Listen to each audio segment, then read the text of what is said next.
स्वागत है आप सबका आज के इस वीडियो में। दोस्तों, लाल पत्थर, सफेद संगमरमर और कई तरह के कीमती पत्थरों से मिलकर बना दिल्ली का लाल किला आज स्वतंत्र भारत की शान है। अंग्रेजों से आजादी मिलने के बाद पहली बार जवाहरलाल नेहरू ने लाल किले से ही भारत के झंडे को फहराया था और तब से लेकर आज तक अभी भी देश के प्रधानमंत्री हर 15 अगस्त को लाल किले पर झंडा जरूर फहराते हैं। दोस्तों, वैसे तो आप लाल किले से जुड़ी काफी बातों को जानते होंगे और नहीं भी जानते हो तो आज के इस वीडियो को देखने के बाद जरूर जान जाएंगे, क्योंकि आज के इस वीडियो में हम आपको लाल किले के निर्माण से लेकर इसकी बनावट के बारे में इस वीडियो में डिटेल से बताने वाले हैं। तो चलिए फिर बिना किसी देरी के वीडियो को शुरू करते हैं। दोस्तों, लाल किला दिल्ली में स्थित एक ऐसा किला है जो कि एक समय मुगल परिवार का मुख्य महल हुआ करता था। शाहजहां ने जब साल 1638 में अपनी राजधानी को आगरा से दिल्ली करने का फैसला लिया था, तब उन्होंने दिल्ली में लाल किले का निर्माण करवाया था। इसके डिजाइन को भी ताजमहल बनाने वाले आर्किटेक्ट अहमद लाहौरी ने तैयार किया था। यह किला आज भी भारत के मुगल साम्राज्य की आन बान और शान को दर्शाता है। इस किले ने भारतीय इतिहास के एक अहम हिस्से को जिया है। 1857 की क्रांति के दौरान अंग्रेजों ने इसके संगमरमर से बने अधिकतर हिस्सों को गिरा दिया था और इसका इस्तेमाल एक सैन्य अड्डे की तरह कर रहे थे। साल 2007 में इसे यूनेस्को की वर्ल्ड हेरिटेज साइट में शामिल किया गया था। लाल किला ताजमहल की तरह यमुना नदी के किनारे पर ही बनाया गया है और इस किले को एक खाई जैसी चीज बना के और उसमें पानी भर के इसे 3 तरफ से सुरक्षित किया गया है। इसका कंस्ट्रक्शन वर्क 13 मई 1638 को मुहर्रम के दिन शुरू हुआ था और इसके लगभग 10 साल बाद 6 अप्रैल 1648 को पूरा हो गया था और यह किला सलीमगढ़ किले से जुड़ा हुआ है। पूरा रेड फोर्ट कॉम्प्लेक्स लगभग 254 एकड़ के एरिया में फैला हुआ है, जिसे लगभग 2.5 किलोमीटर लंबी दीवारों से चारों तरफ से घेर दिया गया है। इन दीवारों की ऊंचाई नदी की तरफ वाले हिस्से में 59 फीट की है, वहीं शहर के तरफ वाले हिस्से लगभग इसकी दुगनी 108 फीट की है। इस किले को अष्टकोण यानी ऑक्टागोनल शेप में बनाया गया है, जिसकी वजह से इसका उत्तर दक्षिणी पार्ट इसके पूर्व पश्चिम के भाग से लंबा है। लाल किले के अंदर जाने के लिए कुल 4 मुख्य दरवाजे बनाए गए थे, जिसमें खिजराबाद गेट का इस्तेमाल राजा के आने जाने के लिए किया जाता था। वहीं लाहौरी और दिल्ली दरवाजे का इस्तेमाल आम लोगों के आने जाने के लिए किया जाता था।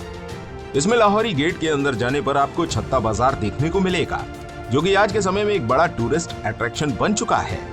लाल किले के निर्माण के बारे में कुछ जरूरी बातें बताने के बाद अब हम आपको लाल किले की कुछ मुख्य इमारतों के बारे में भी बता देते हैं।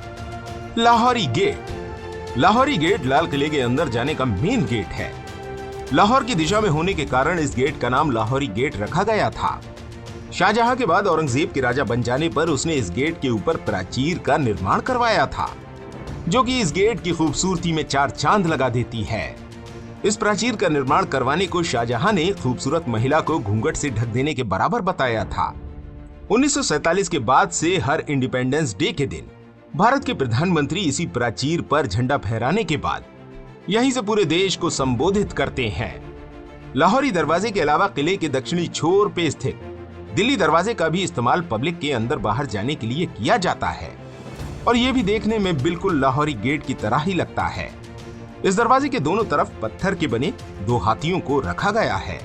छत्ता चौक, लाहौरी गेट के ठीक सामने छत्ता चौक मौजूद है, जहां पर मुगल काल में कपड़ों, जेवर से लेकर रोजमर्रा की जिंदगी के और भी कई जरूरी सामान मिल जाते थे। मुगलों के समय में इसे छत्ता बाजार और बाजार मुशक्कफ के नाम से जाना जाता था। आज के समय में भी यहाँ पर हाथ से बनाए गए काफी सजावट के सामान और कई खूबसूरत चीजें मिलती हैं, जिसकी वजह से इसे सैलानियों के द्वारा बहुत ज्यादा पसंद किया जाता है। नौबत खाना, लाल किले के पश्चिमी हिस्से में नौबत खाना नाम की एक इमारत मौजूद है, जिसे नक्कार खाने के नाम से भी जाना जाता है। नौबत खाने में हर रोज 5 बार गाना बजाना होता था और रविवार के दिन तो पूरे दिन ही यहाँ गाना बजाना चलता रहता था। इसके अंदर शाही परिवार के सदस्यों के अलावा किसी का भी जाना अलाउड नहीं था। नौबत खाने का दालान 70 फीट चौड़ा और 46 फुट ऊंचा बनाया गया है। इसके चारों कोनों पर बुर्ज बनाए गए हैं। इसी नक्कार खाने में मुगल बादशाह शाहदार शाह और फखरुस्सेर का कत्ल कर दिया गया था। दीवाने आम नक्कार खाने के ठीक सामने स्थित है। दीवाने आम आगरा किले के बीच में नगीना मस्जिद के पास स्थित है। इसके हॉल की लंबाई 201 फीट और चौड़ाई 67 फीट की है। इसका निर्माण भी बाकी के लाल किले की तरह लाल पत्थर से ही किया गया है, पर सफेद प्लास्टर का इस्तेमाल करने की वजह से ये सफेद दिखाई पड़ता है। यहाँ पे एक रेक्टेंगुलर यानी आयताकार झरोके जैसा रूम बना हुआ है, जिसमें मुगल बादशाह बैठा करते थे।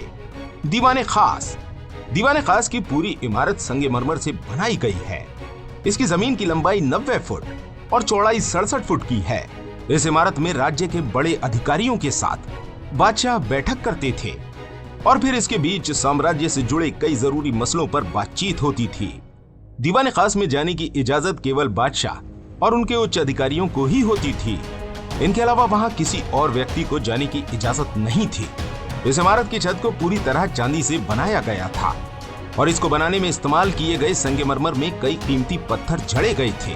रंग महल भारत की आजादी की जंग का गवाह रह चुका दुनिया के इस भव्य और ऐतिहासिक लाल किले के अंदर बना रंग महल रंगीन मिजाज के मुगल शासक शाहजहां की पत्नियों और उनकी रखेलों के लिए बनाया गया था। वही रंग महल की दीवारों पर बहुत सुंदर नक्काशी की गई थी। इसकी भव्यता और सौंदर्य को देखकर हर कोई इसकी तारीफ करता था। इसे कई अलग अलग रंगों से भी रंगा गया था, जिसके कारण ही इसका नाम रंग महल रखा गया था। मुमताज महल इस भव्य ऐतिहासिक लाल किले के परिसर में बनी 6 सबसे खूबसूरत ऐतिहासिक इमारतों में से एक है, जिसका नाम मुगल सम्राट शाहजहां की सबसे पसंदीदा बेगम मुमताज महल के नाम पर रखा गया है। लाल किले के अंदर की सभी इमारतें यमुना नदी से जुड़ी हुई हैं। इस महल का निर्माण सफेद संगमरमर के पत्थरों से किया गया था, जिन पर सुंदर फूलों की डिजाइन बनी हुई है। मुमताज महल मुगल शासकों की अनूठी वास्तुकला और आकर्षक डिजाइन का पता लगाने के लिए एक प्रभावशाली संरचना भी है। लाल किले के परिसर में बने मुमताज महल में पहले मुगल बादशाहों, राजशाही महलों में काम कर रही महिलाएं या फिर दासियां रहा करती थीं। हालांकि अब ये एक खूबसूरत म्यूजियम है, जिसके अंदर मुगल काल की कई कलाकृतियां जैसे तलवारें, पेंटिंग, पर्दे व अन्य वस्तुएं रखी हुई हैं, जिसको आप लाल किले के अंदर जाकर आराम से देख सकते हैं। दोस्तों, इन इमारतों के अलावा भी लाल किले के परिसर में बहुत सी और खूबसूरत इमारतें भी हैं, जिनकी खूबसूरती का आप दिल्ली जाकर पूरी तरह से मजा ले सकते हैं। अंग्रेजों के भारत पर कब्जा करने से पहले लाल किला और भी खूबसूरत हुआ करता था, पर इनके भारत पर कब्जा करने के बाद अंग्रेजों ने लाल किले के अंदर स्थित कई इमारतों को घेरा दिया था। भारत के आजाद होने के बाद भी लाल किले का भारतीय इतिहास में एक महत्वपूर्ण योगदान रहा है।